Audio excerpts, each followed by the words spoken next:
მოგესალმებით თქვენი მესმის, მადლობა ჩართვისთვის, მივესალმები მაყურებელს. მადლობა თქვენ გადაცემაში მონაწილეობისთვის და რო გითხრათ რა დაგხვდათ მან ადგილზე, რა ნახეთ, რას ამბობს მოსახლეობა და რამდენად გამართულად მუშაობს ადგილობრივი ხელისუფლება ამ ლიკვიდაციო სამუშაოების მიმართულებით. გუშინ თბილისიდან ჩამოვედით მე და ჩემი თანამებრძოლები ოტო ფარულავა და ბექა ბერიძიშვილი სტიქიის ეპიცენტრში. ჯერ ვიყავით ამ ადგილას, სადაც ახლა ვიმყოფები, ეს არის თელავის ცენტრი, თვითონ ქალაქის, მდინარე თელავის ხევი, სადაც ადიდდა და მოვიდა ღვარცოფული ნაკადი და რამაც გამოიწვია მთელი ეს სტიქიური უბედურება, აი ავერსის კლინიკა, სადაც არის ახლა იმ ტერიტორიის მიმდებარედ ვიმყოფებით. საბედნიეროდ გუშინ ღამეც იყო წვიმა, მაგრამ ამ წვიმას დამატებითი გართულებები არ გამოუწვევია, რაც შეეხება ადგილობრივი ხელისუფლების რეაგირებას. რეაგირების ნაწილში მართალია მძიმე ტექნიკა მუშაობდა გუშინ მთელი დღე, გვიანაც და დღესაც მთელი დღე მუშაობს, მაგრამ ერთი არის რეაგირება, რაც არის, რა თქმა უნდა, პასუხისმგებლობა ხელისუფლების, მაგრამ მეორე არის განსაკუთრებული ექსტრაორდინალური საგანგებო სიტუაციების დაგეგმვა, ამ სიტუაციებისთვის მომზადება, პრევენციული ღონისძიებების გატარება, რაც სამწუხაროდ ქართული ოცნების არც ერთ ადგილობრივ ხელისუფლებას არ გამოსვლია 14 წლის განმავლობაში, უფრო უარესი სტიქიები გვახსოვთ ჩვენ, ხო? იყო 13 ივნისის სტიქია თბილისში, სადაც 21 ადამიანი დაიღუპა, იყო შოვის ტრაგედია, დიდთოვლობა გურიაში გასულ წელს და ყველა ამ სტიქიას მე ჩამოვთვალე მხოლოდ ისინი, რომელიც ქართული ოცნების მმართველობის პერიოდში მოხდა სამწუხაროდ და ხდება, რა თქმა უნდა, ბუნება არის ესეთი, ყოველთვის ასე იყო და ყველა ქვეყანაში ხდება ხოლმე სტიქიები. ამას რაღაცა ძალიან ისე ტრაფარეტულად იყენებენ ხოლმე ქართული ოცნების წარმომადგენლები და მათ შორის ინფრასტრუქტურის მინისტრმა თქვა, რომ ხდებაო სტიქიაო ყველა ქვეყანაშიო. დიახ, ბატონებო, ხდება, მაგრამ სტიქია სანამ მოხდება, სტიქიას ჭირდება მომზადება, განსაკუთრებით, როდესაც არის შესაბამისი პირობები, როდესაც რაღაცის პროგნოზირება შეიძლება, არა კონკრეტული სტიქიის, არამედ მაგალითად როგორც მდინარე თელავის ხევი, რომელიც რეალურად პერიოდული მდინარეა. ის მუდმივად არც მოედინება, მაგრამ მას ახარციელებს ღვარცოფული მოვარდნები. ხოლო ეს ღვარცოფული მოვარდნები, რომელიც შეიძლება ყოველ გაზაფხულს იყოს, შეიძლება მოხდეს ისე, რომ ნახევარ საუკუნეში ერთხელ იყოს იმდენად დიდი მასშტაბის, რომ გამოიწვიოს ასეთი ტიპის სტიქია, ასეთი ტიპის ზარალი გამოიწვიოს, რომელიც არის გათვლადი, განჭვრეტადი, პროგნოზირებადი და ამას შეიძლება წინ დაუხვედროთ პრევენციული ზომები, ღონისძიებები. არ უნდა იყოს ისეთი გულგრილი დამოკიდებულება, რომელიც სამწუხაროდ ვიხილეთ ამ შემთხვევაშიც, გულისხმობ რას, ორ მიმართულებას. ერთი არის უშუალოდ მდინარის ხევში, მდინარის ნაპირებზე ყოველგვარი დარღვევების გარეშე, როგორც ამბობენ ამას ქართული ოცნებას არ უარყოფს, აგერ ყობახიძემ და პაპუაშვილმაც ისაუბრეს ამაზე. ასეთი დარღვევებით გაცემული მშენებლობები, აქ აშენდა 3-4 სართულიანი კომერციული პარტები, სადაც ჩასხმული იყო ბეტონი, დავიწროვდა და ზეგავლენა მოახდინა ამ პერიოდული მდინარის კალაპოტზე და დღეს იმ რეალობის წინაშე ვართ, რომ გამოეცალა მთლიანად საძირკველი, აი მართლა ნიფნიფის და ნუფნუფის სახლივით არის დარჩენილი და ღმერთმა არქნას, რომ შეიძლება ჩამოიშალოს საერთოდ. დაიტბორა იქ აპტიაკები, მაღაზიები, შენობები, იმას რომ თავი დავანებოთ, რომ აქ სადაც ახლა მე ვიმყოფები, მიმდებარედ კორპუსები არის, ადამიანები ცხოვრობენ, დღეს ქალბატონი იყო მოსული, საერთოდ არავინ არ მოსულაო ჩვენი პრობლემების მოსაგვარებლათო. შეუვიდათ სახლებში წყალი და ასეთი ტიპის ზარალი გამოიწვია და რატომ მოხდა ეს, ხო? თქვენ იცით, მოგეხსენებათ ახლა ბევრი ითქვა 77 წელს ნახევარი საუკუნის წინ მოხდა მსგავსი სტიქია, უფრო იმ მასშტაბით უარესი და იმ თვალსაზრისით უარესი, რომ მაშინ ადამიანური მსხვერპლიც იყო. და მაშინ და მას მერე აშენდა დამბები, ეგრეთ წოდებული ღვარცოფ დამჭერი ნაგებობები, ასეთი არის 3 მდინარე თელავის ხევის წელში, რომელთაც სჭირდებოდა შესაბამისი მოვლა, ხო, სჭირდებოდათ გაწმენდა, ასეთი გაწმენდა პერიოდულად ხდებოდა ხოლმე და ბოლოს იყო 2015 წელს მაგრამ დაუდევრობა იმაში მდგომარეობს, რომ თუ კი ეს ეხლა ჩვენ ვიმყოფებით ქვედაწელში.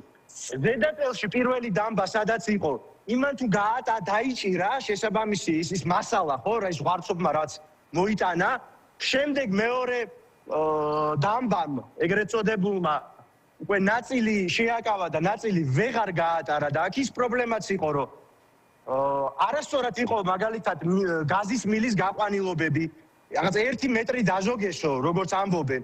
და ის იმდენად დაბლა იყო ის მილები, რომ იმან უკვე შეაკავა და გამოიწვია დაგუბება, ხოლო მესამე ვარცობ დამჭერმა ნაგებობამ უკვე საერთოდ ვეღარ გაატარა ეს, ვეღარ შეაკავა ის წამოღებული მასალა და მდინარემ შეიცვალა. კალაპოტი პირველი კადრები თქვენ ნახეთ, როგორიც იყო საშინელი ღრიალით მოდიოდა ეს მდინარე და ყველაფერი თან წაიღო. გარშემო აქ საწვეს ქალაქის ცენტრზე ვსაუბრობთ, ხო?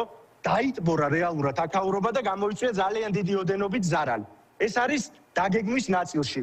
მეორე პრობლემა, რაზეც მე ასევე ვისაუბრე, არის ის მშენებლობები, რომელიც არ უნდა ყოფილიყო აქ და არის იმის ბრალი, რომ ქალაქს თელავს, კახეთის ცენტრს, ერთ-ერთ უმნიშვნელოვანეს მუნიციპალურ ცენტრს თელს ქვეყანაში არ აქვს განაშენიანების გენერალური გეგმა. მესამე მოწვევის საკრებულო მსჯელობს ამაზე, შექმნილი არის ფორმალურად სამუშაო ჯგუფი, მაგრამ ეს ყველაფერი არის უბრალოდ ცარიელი სიტყვები, არც დოკუმენტი არ დაუდიათ და რატომ, ხო? იმიტომ რომ არის ძალიან დიდი კორუფციული სქემა, როგორც სხვა მუნიციპალიტეტებშიც, ხო, რეალურად, ეხლა სადაც არის კომერციული ინტერესები, პირდაპირ არის ეს გადაჯაჭვული კორუფციულ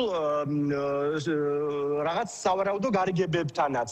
მით უმეტეს, როდესაც კომერციულ ფაქტებზეა საუბარი, იმას რომ თავი დავანებოთ, რომ თელავში რაღაც ყოველ წერტილში ასე ყოველგვარი გეგმის გარეშე შენდება კორპუსები და გაიცემა სამშენებლო ნებართვები. ეხლა რა ვიხილეთ დღეს? კიდევ ერთხელ უნდა აღვნიშნო, სტიქია ხდება ხოლმე და სტიქიაში აქ პოლიტიკურ გემოვნებაზე არ საუბრობენ, ყველამ თანაბრად უნდა გავინაწილოთ ის ხვედრი, რაც გვერგო, ხო, პირველ რიგში აქ ადგილობრივებმა, ვისაც უშუალოდ ეხება ეს ზიანი, ეს ზარალი, ბუნება არავის ინდობს, მაგრამ პასუხისმგებლობაზე აუცილებლად უნდა ვისაუბროთ, ხო, არ გაითვალისწინეს ექსპერტების აზრი, ვერ გამოიტანეს დასკვნა და ვერ ისწავლეს გაკვეთილი, აი, ჩემს მიერ ჩამოთვლილი 13 ივნისის შოვის ტრაგედიის და გურიის წყალდიდობის სტიქიებიდან, ხო? როდესაც ყველა შემთხვევაში მანდაც შეიძლება ბატონო გიორგი, რომ აი რა შეიძლებოდა რომ გაეკეთებინა ხელისუფლებას? მოგახსენებთ. იმიტომ რომ ისინი ამბობენ, რომ ნუ ამ დამბებმა იმუშავა, დამბები არ ყოფილიყო საერთოდ უარესი მოხდებოდა და ნუ კი გასაგებია რომ მშენებლობები შეიძლება იყო უკანონო, აღიარებენ, მას შევისწავლითო. ხო, ანუ უარესი ყოველთვის შეიძლება მოხდეს, ეს საერთოდ რა პასუხი არის? რა დამბა მიმუშავა, აგერ ვდგავარ მე, სადაც უნდა ყოფილიყო ის მესამე დამბა და რა იმუშავა ყველამ, აი ხა ამ კადრში რასაც ხედავთ, უკვე 2 დღეა გაწმენდით სამუშაოებია და პირველი საათების კადრები მე მგონი მთელმა საქართველოს მიხილა. ამას არც უარყოფენ, რომ ვერ იმუშავა, იმ დამბებმა ვერ იმუშავა. პრობლემა რაშია, იცით? რამდენიმე წლის წინ გავიდა სიუჟეტი სწორედ აი ამაზე, თელავის ხევზე, რომ ესეთი რამ შეიძლება მოხდესო, განაც წინასწარმეტყველება იყო ეს, ვიღაცა ნათელმხილოს კი არ უთქვამს. შესაბამისი დარგის ექსპერტებმა განაცხადეს ამის შესახებ, ჰიდროლოგებმა განაცხადეს ამის შესახებ. ვინც იცის ასეთი საკითხები, მაგრამ ქართული ოცნების დამოკიდებულება როგორი არის? ხო, ეხლა მე უშინაც გავიხსენე თეო გოდოლაძე საერთოდ ქვეყნიდან გააქციეს, იმიტომ რომ ის საუბრობდა შოვის ტრაგედიაზე. 13 ივნისი, რაც მოხდა თბილისის 13 ივნისს გულისხმობ, იმიტომ რომ სხვადასხვა 77 წელს თელავში ეს ტრაგედია ასევე 13 ივნისს მოხდა, რაღაცნაირი თარიღია. თბილისში რომ იყო 60-იანი წლების დასაწყისში, როდესაც მდინარე ვერე მოვარდა, ხო? ნახევარი საუკუნის წინ რომ მოხდა რაღაც, განა უნდა დავივიწყოთ ეს, რადგან კომუნისტების დროს იყო? ეს ხომ ნებისმიერ დროს შეიძლება მოგვიტრიალდეს ყველას და თავს დაგვატყდეს აი ამ წარმოუდგენელ სტიქიად შესაბამისი ზარალი. სხვერპლი შეიძლება მოყვეს ამ ყველაფერს. და არ ვიცი, არ აინტერესებდა არც ოპოზიციონერი, ოპონენტების აზრი, არ აინტერესებდა არც კრიტიკული მედიის აზრი. იმედი და პოზიტივი საერთოდ არ აშუქებს იმას, რაც ოდნავ ჩრდილს მაინც მიაყენებს ქართული ოცნების მმართველობას და კრიტიკული მედია თუ აკეთებს სიუჟეტს, ეს ხო პოლიტიკური და პარტიული მით უმეტეს საკითხი ხომ არ არის, მაგრამ ნუ ყველაფერს ესე ბლოკავენ, ესეთი სწორხაზოვანი მიდგომა აქვს. ჩვენი წევრი საკრებულოს, ძლიერი საქართველოს ლელოს, თელავის საკრებულოს ვინც გახლავთ, ლევან ბერძენაშვილი რამდენიმე თვის წინ დააყენა საკითხი.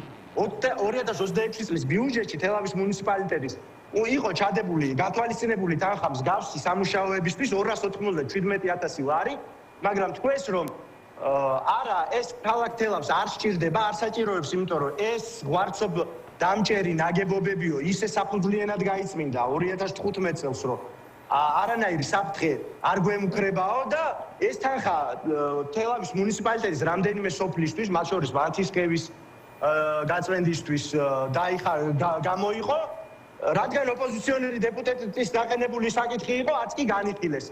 სხვაგანაც არის ბევრი პრობლემა. მე ამაზე აუცილებლად მინდა გესაუბროთ, იმიტომ რომ დღეს ჩვენ ვიყავით თელავის გარეთ გასული ქალაქის გარეთ სოფლებში. იცით რომ მიმდებარე სოფლები კურდღელაური, კონდოლი, წინანდალი ასევე ძალიან არის დაზარალებული. მე კიდევ არ მეგონა, სანამ ჩემი თვალით არ ვნახე, ჩემს თანამებრძოლებთან ერთად ვიყავით ახლა ცოტა ხნის წინ წასული სოფელ წინანდალში, სადაც ზარალი არანაკლები არის თუ მეტი არა, ვიდრე რაც მოხდა თვითონ ქალაქში, თელავში.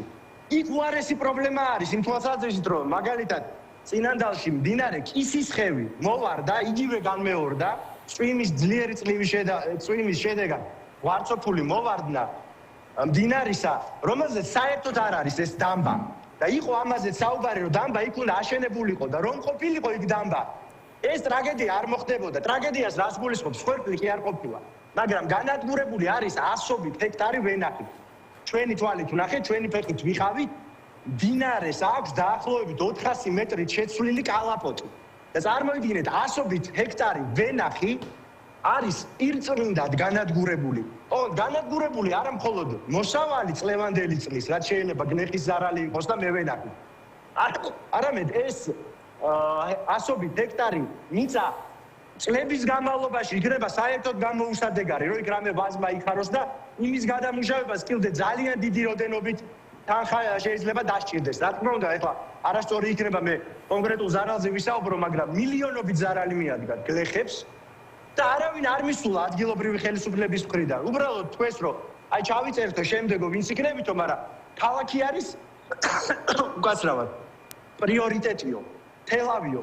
იქ არავინ მისულა, მაშინ როდესაც ზარალის მასშტაბი არანაკლებია იქაც. აი ესეთი მდგომარეობა არის თელავში, ესეთი მიდგომა აქვს ქართულ ოცნებას და დღეს ვნახეთ აი ზუსტად ახლა აქ სადაც ვიმყოფებით, ჩამოიყვანეს 2 ავტობუსით ქართული ოცნების ახალგაზრდული.